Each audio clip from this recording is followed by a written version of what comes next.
God doesn't seem like God has a sense of humor in that moment right there.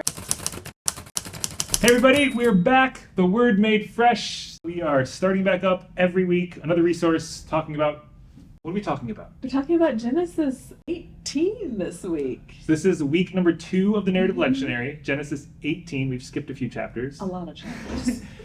Got that going on. If you are in our Riverside world, it's also Homecoming Sunday. Yes.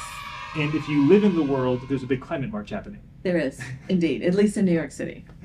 So, welcome back. How have you been since we haven't done this in a hot minute? I've been good. It was a busy summer, though. Just family stuff and, sky turning orange. Yeah, end of the world stuff. End of the world stuff. The regular apocalyptic. What's this year's apocalypse going to be? Exactly. But I'm good. I'm really excited to be back. Really excited to dig into the Word and with you and with you. All right. Well, this Sunday is your first time back in the pulpit since when? June. Wow. Okay. Right before Pride Sunday. It was my last Sunday. Okay. Mm-hmm. So maybe just give us the behind the scenes, open the page, Genesis 18, what's going on there, and then how are you stepping into this sermon? Yes. So Abraham is being visited by these 3 visitors that we know are a divine revelation. His household is in an uproar, essentially, creating a welcome and hospitality. So his wife is working, his hired help is working, and he is running around giving orders in a rush to provide. He's also offering these strangers to sit under a nearby shade tree. So I am not focusing where anyone typically would focus in this text. Because this has the laughing too, right? This has the laughing. This has Sarah sort of frighteningly, in a way, being chastised by God. I didn't laugh. Yes, you did. No, I didn't. Yes, you did.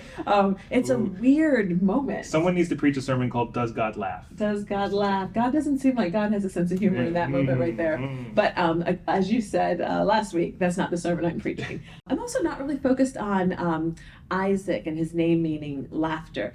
I'm really focused in this very sort of small little phrase called at the opening of the tent, which is where Abraham is sitting. And there's something about that barrier that I think says something about his broken relationship with Sarah. We know from the history, and if you haven't read from 2 to 18, Abraham has done some kind of foul things to his wife, I think with good intention, attempting to maintain his wealth and to protect himself and her, but has passed her off as his sister in a way that is problematic. And we don't know what has happened to her in these moments when he has essentially given her to another man. So he's sitting at the opening of this tent as this divine revelation of God comes to him. But there's a barrier that exists. Sarah is talking about, am I to have pleasure? There's this suggestion that perhaps she and Abraham are not intimate, or if there is intimacy, that it's somehow broken. And I think there's something in that visual of him being on one side and her on the inside that speaks to this climate change march, this barrier between us and the earth. Us and asylum seekers here in New York, us and so many people where the relationship is broken. And we've got this moment when the divine revelation of God comes and says to Abraham, not how are you doing, but where is your wife? What has happened to this broken relationship? And it's interesting, I'll say sort of as a conclusion of my summary, the promise that God has made to this couple, this is the 4th time now that the promise has come. So Sarah, of course, is laughing, and I imagine a bitter laugh, like, come on, dude, you've promised 3 times, and here's the 4th time. I'm 99 years old and still don't have a baby. So I think it's a bitter laugh from Sarah. But the promise is to her and to Abraham, and the visitors are asking Abraham, where is your wife? I think they recognize that something is broken and that there is a space and a gap between the patriarch and the woman through whom the promise is coming. How do you land on that's the little corner you're going to sit on for the sermon? Because this is another text where there's so much. How did you kind of get to the place of that's the spot?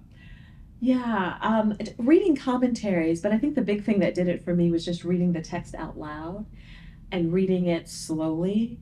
And there was something when I landed on at the opening of the tent. There's something about openings, there's something about new beginnings, there's something about the start of the year that clicked for me in terms of things being broken, relationships being broken. You know, we're gearing up for this presidential election. We're kicking off this climate week here in New York with the United Nations, and folks all over the world are laughing, I think, bitterly at the promises that countries have made, and there's something broken in our personal relationships, in our relationships in our faith communities, with our relationship with the earth.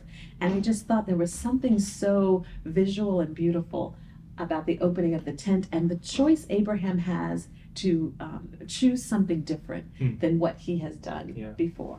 And the divine revelation is sort of inviting that. Not, thank you so much for the food, or they're like, that was nice, the meal was nice, thank you for washing our feet. Where's your wife? Because the promise is actually coming through her, and we haven't treated her well. Her, the earth, her, fill in the blank. There's like at least 1.5 sermons there. At least. Well, I think it's a helpful note, preachers out there especially. We can so often feel like I have to preach everything in this. You don't have to. The beauty of these narratives, of these lectionary cycles, is you're going to get another chance in a few years. Sure. So the worst thing you can do is to try to say everything all at once, because then people just don't know what you're even saying. That sounds like a movie title. I don't know. It's a good one. We should write that movie. Too late. But I think it's helpful to have permission to just be like, we're just going to sit here and see how this orients us to the text, to the world, to whatever the moment might be. Yeah. And it's like you said, I think the older we get, the more times around we go with the text. I think there's a comfort with that. I think we see things that we didn't see the last time. And I think the thing that's so powerful for me is how much the story that we are leading in, the story of this church, but also the story of what's happening in the world around us, really takes us, and I believe that's the Holy Spirit taking us right to where you need to go, and you're just like, oh, I got it, I got the sermon, I got the word. Well, that's the sermon for this Sunday, September 17th. But we've hinted at it's homecoming. Let's just go Riverside for a minute here. What should we expect for homecoming? What's happening? What do we need to know? Who should come? Oh, I mean, everyone is always invited to Riverside Church, so please come if you're in the city in person or join us online.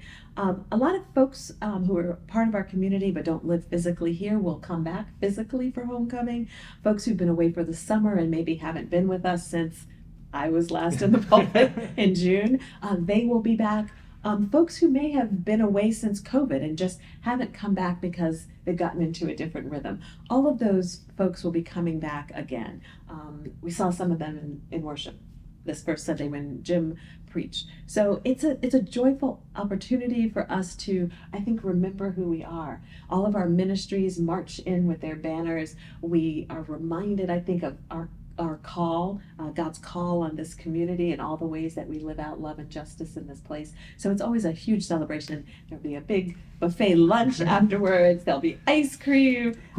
It's like we're getting now ready. We're getting to the things people are looking for. Yeah, the things people are looking for. But it's like we're getting ready. We're breaking bread. We're gathering in community to do the work that God has called us to do. I think it's always interesting because it's a special Sunday, but it's also just another Sunday.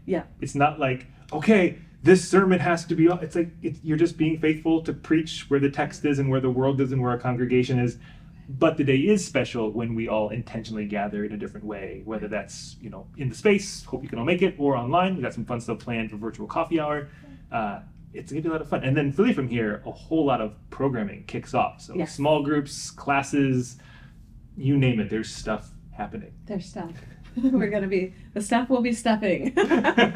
There's a lot happening. But I think what's also exciting about this year is that we are focusing as a community to put all of our energy into a thing on Sunday so that we can have the impact in our church, in our neighborhood, and beyond that we want to have. I think that's really powerful. It's going to be a different thing for us. But I think when we pull our energies together, our creativity together, you guys are going to hear even more about a place called Riverside Church. And all those things are going to be available, people in the building as well as online. So all these, let's get the whole congregation to have an afternoon something. 90-ish% of those are going to be live streamed. So we can all be a part of it online as well. Amen. Yeah. Amen. All right. Well, you got a sermon to finish. Yeah. And sure. then I think you're up again the week after that. I am. And then you get a break. We have this little Beyonce mass happening. That's right. That won't be live streamed though. We're so sorry because there's the issue of like Beyonce and copyrights and But we're hoping, Beyonce, if you're watching, we'd love for you to come September 29th at 7 p.m. Well, I'm just excited for the preacher. I am too. Yeah. Reverend Dr. Yolanda Norton. Yes. It's going to be a phenomenal extravaganza here. So if you can be here in person, that's a day you won't want to miss. And she's preaching that following Sunday. She will preach October World 1st. Communion Sunday, October 1st. So that's a little hint of what's coming. Spoiler alert, it's going to be great. But until then, you leave a comment below with questions you have, ideas you have about the text that Reverend Thorne is digging into for this coming Sunday, ways that you can apply it into whatever setting you're in. And we're officially back. So look for these every week. You're going to either love us or get sick of us or a combination of the two. You're going to love it. I got some plans, by the way. So watch out for our next one when we're back online. We might play a little game. Okay. I love games. All right. We'll see you next time. Have a great week. Bye.